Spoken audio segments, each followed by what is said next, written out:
মেয়েকে নিয়ে মায়ের বাড়ি চলে যাচ্ছি।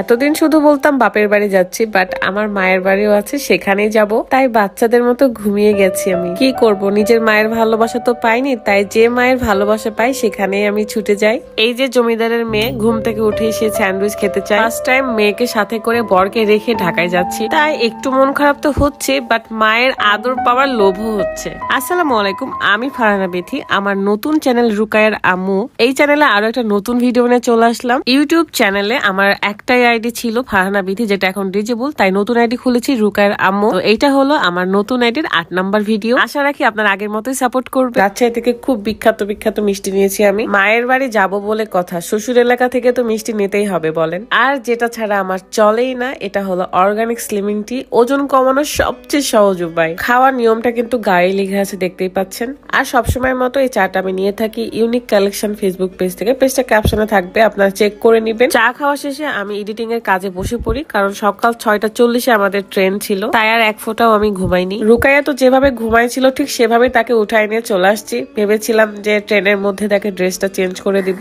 এবার রাতকে ছাড়াই আমরা ঢাকায় যাচ্ছি। আমি, তৃষা এবং আমার ছোট ভাই আর বাবু, এই 4 জন যাচ্ছি। আমাদেরকে রাখতে এসেছিল মোনাপু।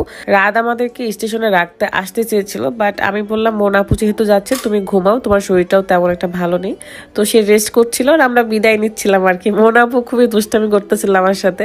এমনিতেও আপু খুব মন খারাপ করতেছিল আমি ঢাকায় চলে যাচ্ছি, তাই আসলে সে আমাকে অনেক বেশি ভালোবাসে। তো ক্ষুধা লাগছে জন্য এই ট্রেনের মধ্যে যে প্যাকেজটা পাওয়া যায় সেটাই অর্ডার করেছিলাম, বাট এখানকার খাবারের মান খুবই খারাপ। মানে কাটলেটটা দেখতে অনেক সুন্দর, বাট খেতে মোটেও ভালো লাগে নাই আমার। চিকেন ফ্রাই আর পাউরুটির সাথে জাস্ট জেলি মাখাই দিছিল। খাবার হিসেবে দাম অনেক বেশি ছিল। যাই হোক, কি করবো, ক্ষুধা লাগছে তাই খেয়ে যাচ্ছি। আমি মায়ের বাড়ি যাচ্ছি ঢাকায়। আপনারা হয়তো ভাবছেন যে মায়ের বাড়ি আবার ঢাকায় হলো কবে থেকে। আসলে আমি আমার লিমা আপুর বাড়ি যাচ্ছি। তো আন্টি আমাকে এত ভালোবাসে, পুরা মেয়ের মতো, তাই বলতেছি আমি আমার মায়ের বাড়ি যাচ্ছি। এছাড়াও ঢাকায় কিছু কাজ ছিল, তাই ভাবলাম মায়ের বাড়িতে যে মায়ের আদর নেওয়া হবে, আমার কাজও করা হবে। রাতকে ছাড়া অনেক ফাঁকা ফাঁকা লাগতেছিল আমার, বা ট্রেনে এসি বগিতে ফার্স্ট টাইম যাওয়া আমার। তাছাড়া আমি সবসময় লোকাল বগিতেই যাই। ভেবেছিলাম ট্রেন জার্নিটা অনেক ভালো কাটবে, বাট ট্রেনটা এত লেট ছিল আর আমার এত ঘুম পাচ্ছিল। যেহেতু সারা রাত আমি ঘুমাইনি, তাই একটু পরপর ঘুমাই যাচ্ছিলাম। আর শরীরটাও খুবই খারাপ হয়ে যাচ্ছিল আমার।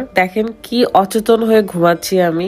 ঢাকার ট্রেন 6:40 ছাড়লেও এত লেট করেছে। প্রত্যেকটা স্টেশনে থামছে। দেন আমাদের পৌঁছাতে পৌঁছাতে দুপুর 3টা বেজে গেছে।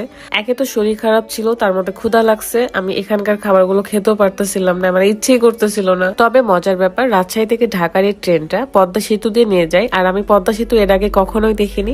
আমার পদ্মা সেতু দেখা হয়ে গিয়েছিল জন্য অন্তত একটু ভালো লাগতেছিল। যাই হোক, অনেক কষ্ট করে সেই ঢাকা স্টেশনে পৌঁছালাম, এন্ড সিয়াম আমাদেরকে রিসিভ করতে চলে আসছে। ভাইটাকে দেখলেই জান শান্তি হয়ে যায়। তবে আরো বেশি ভালো লাগতো যদি লিমা আপু থাকতো, বাট সে তো নাই। মাঝে মাঝে মনে হচ্ছিল যদি একটুখানি বাংলাদেশে এসে আবার চলে যেত কিছুক্ষণ সময় কাটিয়ে, তাহলে কত ভালো হতো। যাই হোক, একটা উবার নিয়ে আমরা রওনা হই আমাদের গন্তব্যস্থলে। আর আমি এদিকে ঘুমে শেষ, মানে গাড়িতে উঠতে না উঠতে ঘুম পেয়ে গেছে। নর্মালি অন্য গাড়িতে উঠলে আমার খুব খারাপ লাগে, বাট এত ঘুম পাইছে, কিসের খারাপ লাগা কিসের কি। ঘুম থেকে উঠে দেখি মায়ের বাড়ি চলে আসছি। লাগেজ টানতে পারে না গো, একটা লাগেজ টানতে পারে না। বাসা থেকে বের হওয়ার সময় আমি রুকায়ের জন্য খিচুড়ি করেই বের হয়েছিলাম। তো ট্রেনের মধ্যে তাকে খিচুড়ি খাওয়াইছি, বাট বাসায় আসার সাথে সাথে আগে রুকায়াকে খাওয়াইছি মাছ দিয়ে, তারপরে আমরা খাবো। আমার মেয়ের পেট ভরা থাকলেই আমার শান্তি। তো এখন আমরা লাঞ্চ করব, যদিও এখন বিকাল 5টা বেজে গেছে, তারপরে এখন খাওয়া দাওয়া করব। এই শাকটা দেখে আমার এত লোভ লাগছে, আমি শাকটা দিয়ে আগে ভাত খাইছি। কি যে মজা!